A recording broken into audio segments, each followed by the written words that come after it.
Assalamualaikum warahmatullahi wabarakatuh. Shalom, Om Swastiastu. Namo Buddhaya. Salam kebajikan, salam sejahtera bagi kita semua. Perkenalkan, nama saya Muhammad Gifan Ramadan dengan nomor induk mahasiswa 11000111303998 dan akan menjelaskan mengenai kedudukan dan hubungan antara hukum administrasi negara dengan cabang ilmu hukum lainnya serta Fraser Emerson. Saya Andini Febriana dengan NIM 110001211304337 akan menjelaskan mengenai sumber hukum administrasi negara serta subjek dan objek hukum administrasi negara. Perkenalkan, nama saya Mikhail Zainugroho dengan NIM 110001211304455. Saya akan menjelaskan tentang perbuatan pemerintah dan perbedaan keputusan dengan peraturan. Pengertian hukum administrasi negara.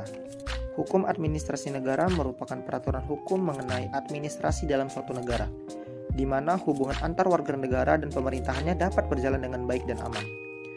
Hukum administrasi negara itu menjelaskan peraturan-peraturan mengenai segala hal ihwal penyelenggaraan negara yang dilakukan oleh aparatur negara guna mencapai tujuan negara. Adapun definisi hukum administrasi negara menurut para ahli, yang pertama dari E. Utrecht yang menjelaskan bahwa hukum administrasi negara adalah menguji hubungan hukum istimewa yang diadakan agar memungkinkan para pejabat pemerintahan negara melakukan tugas mereka secara khusus. Lalu ada L.G. van Alphenderen yang menjelaskan bahwa hukum administrasi negara adalah keseluruhan aturan yang hendaknya diperhatikan oleh para pendukung kekuasaan penguasa yang diserai tugas pemerintahan itu.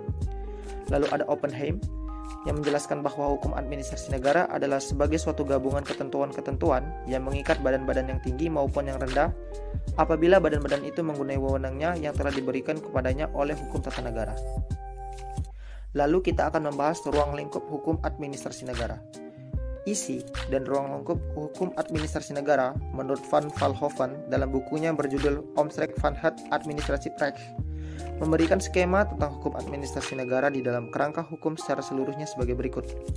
Yang pertama ada hukum tata negara yang meliputi pemerintah, peradilan, polisi, dan perundang-undangan. Lalu ada hukum perdata, dan yang ketiga ada hukum pidana. Lalu yang keempat ada hukum administrasi negara yang meliputi hukum pemerintah, hukum peradilan, hukum kepolisian, dan hukum proses perundang-undangan. Lalu pendapat Vollenhoven ini dikenal dengan residu teori. Adapun menurut Walter Burkhardt dari Swiss, bidang-bidang pokok hukum administrasi negara ada hukum kepolisian, hukum kelembagaan, dan hukum keuangan. Dan yang terakhir ada menurut Prajudi Atmo Sudirjo mengatakan bahwa ruang lingkup hukum administrasi negara adalah yang pertama hukum tentang dasar-dasar dan prinsip-prinsip umum dari hukum administrasi negara. Yang kedua ada hukum tentang organisasi dari administrasi negara. Yang ketiga ada hukum tentang aktivitas-aktivitas dari administrasi negara yang bersifat yuridis. Lalu ada hukum tentang sarana-sarana dari administrasi negara. Dan yang terakhir ada hukum administrasi pemerintahan daerah dan wilayah serta hukum tentang peradilan administrasi negara. Sumber hukum administrasi negara. Sumber hukum adalah segala sesuatu yang dapat menimbulkan atau melahirkan hukum sehingga menimbulkan kekuatan hukum yang mengikat. Terdapat dua macam sumber hukum, yaitu yang pertama adalah sumber hukum material. Sumber hukum material adalah sumber hukum yang menentukan isi aturan hukum itu. Untuk menentukan isi hukum tersebut dipengaruhi oleh berbagai faktor, di antaranya sejarah, sosiologis, dan filosofis. Kemudian yang kedua adalah sumber hukum formil. Sumber hukum formil adalah kaidah hukum yang dilihat dari segi bentuk. Dengan diberi suatu bentuk melalui suatu proses tertentu, maka kaidah tersebut akan berlaku umum dan mengikat seluruh warga masyarakat serta ditaati oleh warga masyarakat tersebut. Sumber hukum formil hukum administrasi negara antara lain undang-undang, kebiasaan atau praktik hukum administrasi negara, jurisprudensi, dan doktrin atau pendapat para ahli. Subjek dan objek hukum administrasi negara. Pertama, subjek hukum administrasi negara. Secara universal, subjek hukum diartikan sebagai pendukung hak dan kewajiban antara manusia dan badan hukum. Oleh karena itu, dapat diambil kesimpulan bahwa subjek hukum administrasi negara adalah manusia atau rakyat dan badan hukum di wilayah negara itu sendiri. Kedua, objek hukum administrasi negara. Hukum administrasi negara adalah hukum yang mengatur hubungan hukum antara jabatan-jabatan dalam negara dan para warga masyarakat. Oleh karena itu, dapat diambil kesimpulan bahwa objek hukum administrasi negara adalah pemegang jabatan atau penguasa dalam negara itu, serta alat-alat perlengkapan negara dan warga masyarakat. Akan tetapi, pendapat lain membicarakan bahwa sebenarnya objek hukum administrasi negara adalah sama dengan objek hukum tata negara. Perbedaan antara Han dan HTN dapat kita lihat dari sejarahnya, di mana sebelum abad ke-19, Han merupakan bagian dari HTN, dan baru setelah abad ke-19 lah, Han berdiri sendiri sebagai suatu disiplin ilmu hukum tersendiri. Dengan demikian, maka harus kita tentukan batasan-batasan serta hubungan-hubungan antara ilmu administrasi negara dengan beberapa cabang ilmu hukum lainnya, seperti hukum tata negara, hukum perdata, dan hukum pidana. Dan mengenai batasan antara hukum tata negara dengan hukum administrasi negara terdapat dua golongan pendapat. Yang pertama, golongan yang berpendapat bahwa antara hukum tata negara dengan hukum administrasi negara terdapat ada perbedaan prinsip dalamnya.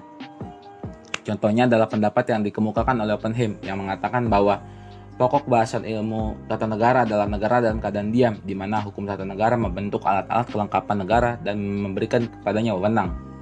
Sedangkan hukum administrasi negara dan negara dalam keadaan bergerak, di mana hukum administrasi negara melaksanakan aturan-aturan yang sudah ditentukan oleh HTN sebelumnya, baik di tingkat tinggi maupun di tingkat rendah. Sedangkan golongan kedua adalah golongan yang berpendapat bahwa hukum tata negara dan hukum administrasi negara sejatinya tidak ada perbedaan prinsip, melainkan hanya ada perbedaan pada titik berat fokus pembahasannya. Fresh Emerson, secara bahasa frei artinya bebas, merdeka, dan tidak terikat, dan Emerson artinya adalah menilai atau mempertimbangkan sesuatu.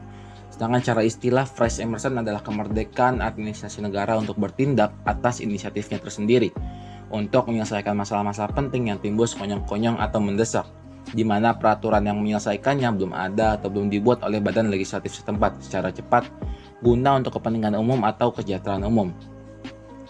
Perlu diketahui pula bahwa dalam Fresh Emerson ini terdapat yang namanya determinant de pouvoir, yaitu keadaan di mana suatu alat kelengkapan negara yang telah diberi wewenang tidak mempergunakan wewenang tersebut sesuai dengan tujuan yang telah diberikan oleh peraturan yang menjadi dasarnya. Dan dapat dikatakan bahwa determinant de pouvoir ini sering terjadi akibat suatu Fresh Emerson yang telah disalahgunakan. Perbuatan pemerintah. Perbuatan pemerintah merupakan tindakan hukum yang dilakukan oleh penguasa dalam menjalankan fungsi pemerintahan. Menurut Romy Jane, perbuatan pemerintah yang merupakan gesture handling, yaitu tiap-tiap dari alat perlengkapan pemerintah. Menurut Van Vollenhoven, perbuatan pemerintah merupakan tindakan secara spontan atas inisiatif sendiri dalam menghadapi keadaan dan keperluan yang timbul tanpa menunggu perintah atasan dan atas tanggung jawab sendiri demi kepentingan umum. Macam-macam perbuatan pemerintah. Perbuatan pemerintah dapat digolongkan dalam dua macam, yaitu yang pertama ada perbuatan pemerintah berdasarkan fakta atau vitae logite handilugen. Kemudian yang kedua ada perbuatan pemerintah berdasarkan hukum, yaitu recht handilugen. Perbuatan pemerintah berdasarkan fakta atau tidak berdasarkan hukum adalah tindakan penguasa yang tidak mempunyai akibat hukum. Misalnya, wali kota mengundang masyarakat untuk menghadiri 17 Agustus, atau presiden menghimbau masyarakat untuk hidup sederhana. Kemudian yang kedua ada perbuatan pemerintah berdasarkan hukum. Adalah perbuatan hukum yang dilakukan oleh pemerintah yang langsung menimbulkan akibat hukum tertentu bagi hukum administrasi negara. Oleh karena perbuatan hukum ini mendapatkan akibat pada hubungan keadaan hukum yang ada, maka dapat digolongkan dalam dua golongan, yaitu perbuatan pemerintah dalam melakukan hukum privat dan perbuatan pemerintah yang dengan hukum publik. Perbedaan antara keputusan dengan peraturan.